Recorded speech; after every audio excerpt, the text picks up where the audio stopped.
عايزة خطة من A2 ل B1. بتقول انها ما بتعرفش تتكلم مع حد خالص، حتى لو جيت افتح مواضيع مش بعرف اتكلم عن ايه. واللي لاحظته ان الكلمات عندي قليلة جدا، علشان كده مش عارفة تتكلم في اي مواضيع. تعال نشوف ازاي ممكن نعمل لها خطة في الانجليزي نخليها تطلع من A2 ل B1 بسرعة جدا وبحاجات بسيطة جدا. لو مشيت عليها توصل ل B2، وكمان نديها كل المصادر المجانية بحيث توصل ل B1. اهلا وسهلا بيكم في فيديو جديد، معكم عمر. الفيديو هيبقى عبارة عن خطة تطلع بيها من A2 ل B1 في اقرب فترة ممكنة، وطبعا هديك كل المصادر المجانيه اللي انت تحتاجها بحيث ان انت ما تحتاجش ان انت تدور او تلف بقى وتتلخبط ما بين مصادر والتانية. انا هديك كل المصادر اللي انت عايزها. طبعا هحتاج منك ان انت يكون معاك ورقه وقلم وتشوف الفيديو ده للاخر، وطبعا حاول انت تعمل لايك وسبسكرايب بحيث ان انت يوصلك كل الخطط اللي هتيجي في الفيديوهات اللي جايه من A1 لحد C2، وده طبعا بيكون في اسرع فتره ممكنه. فان انت تشترك في القناه وتعمل لايك للفيديو وتفعل زر الجرس، ده بالتاكيد اللي هيشجعني ان انا اعمل لك الفيديوهات اللي جايه. طيب نرجع للخطه بتاعتنا. مبدئيا الخطه دي هيبقى مدتها 3 شهور بس، علشان هتطلع من A2 او حتى لو انت A1 وتطلع ل B1 محتاج على الاقل 3 شهور. طيب احنا هنعمل ايه في ال3 شهور؟ مبدئيا احنا هنا عندنا مشكلتين هنركز عليهم. اول حاجه هي قله الكلمات او قله الفوكابلري، تاني حاجه هي عدم القدره على فتح مواضيع وان انت تتكلم بطلاقه. تمام، الخطه بتاعتك هتمشي طبعا بشكل اسبوعي، وطبعا هيبقى عندك يوم واحد بس راحه في الاسبوع. فانت كده مده الدراسه بتاعتك في الخطه دي هيبقى من ساعه لساعه ونص يوميا، وعندك يوم واحد بس راحه في الاسبوع انت حدده زي ما انت عايز،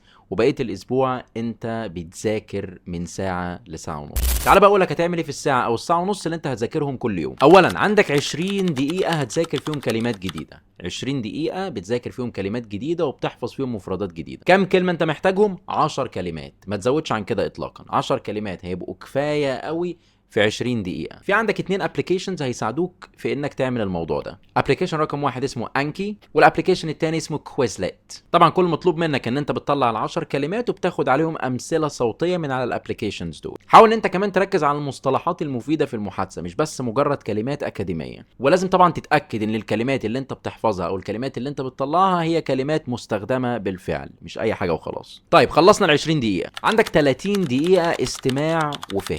في موقعين هيساعدوك في الاستماع والفهم. اول واحد اسمه English Class 101، والتاني BBC Learning English. طبعا بتختار نوع الافلام اللي انت عايزها من جوه، سواء بقى افلام كرتون ايا يكن، تبدا ان انت تتفرج عليها، ولازم تحط الانجليش سبتايتل او الكلام اللي بيظهر لازم يكون بالانجليزي. ده هتعمله لمده 30 دقيقه يوميا. كده انت عندك 50 دقيقه. اهم نقطه بقى في الموضوع ده كله 20 دقيقه كلام. لازم تتكلم لمده 20 دقيقه يوميا، حتى لو بتتكلم لوحدك مع نفسك. فموضوع ال 20 دقيقة كلام ده مهم جدا، وهو ده اللي هيساهم في ان انت تتطور بشكل اسرع. طيب هتتكلم في ايه مثلا؟ هتتكلم مثلا تختار موضوع بسيط زي مثلا فيلم اتفرجت عليه وعجبك، موقف حصل لك خلال اليوم، تتكلم عن يومك بشكل عام، اكل مثلا انت بتحبه. تبدا تجيب الموقف وتبدا تحاول ان انت توصفه. ولو انت حاسس ان انت مثلا مش عارف توصف الموقف او مش عارف تتكلم فيه، ممكن بمنتهى البساطة تجيب ورقة وقلم وتكتب الموضوع ده او تكتب الحاجة اللي انت عايز توصفها بالعربي، وتبدا تحول العربي ده لانجليزي، وبعد كده تبدا تعيد اللي انت كتبته بانك تتكلم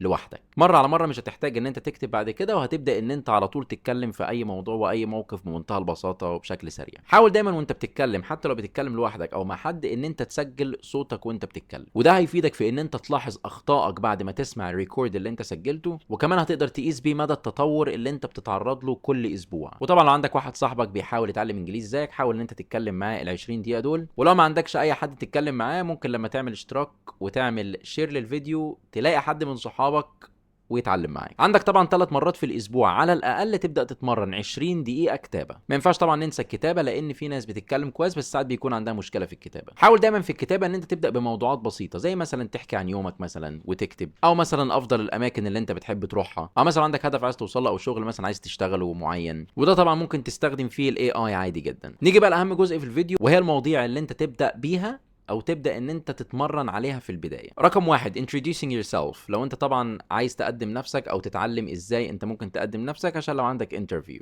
talking about daily routine. حاجه انت بتعملها دايما كل يوم وبتحب ان انت تعملها، او روتين عاده بتعمله في يومك. likes and dislikes. ايه الحاجات اللي انت بتحبها واللي ما بتحبهاش. talking about past events. لو في مثلا حاجه حصلت لك قبل كده او موقف اتحطيت فيه قبل كده، تبدا ان انت برضو تتكلم عنه وتتمرن عليه. وبس كده. حاول تمشي على الخطه دي لمده 3 شهور مستواك هيعلى من A1 او A2 ل B1 في 3 شهور فقط. لو شفت الفيديو للاخر ما تنساش تعمل لايك وسبسكرايب، وطبعا ما تنساش ان انت تشير الفيديو مع اصحابك اللي هم عايزين يوصلوا ل B1 زيك، وطبعا هتكتب لي في الكومنت انت هتمشي فعلا على الخطه دي ولا لا، وايه المشاكل اللي ممكن تقابلك لو انت بدات في الخطه دي، عشان طبعا بنرد على كل الناس. لو في اي مشكله بنبدا نحلها بسرعه. هسيب لك طبعا في الديسكربشن الاكونتات بتاعتي لو عايز مثلا تكلمني على الانستجرام او ايا يكن، في حاله ان انت عايز تدخل في الكورس مثلا. واشوفكم في فيديو جديد.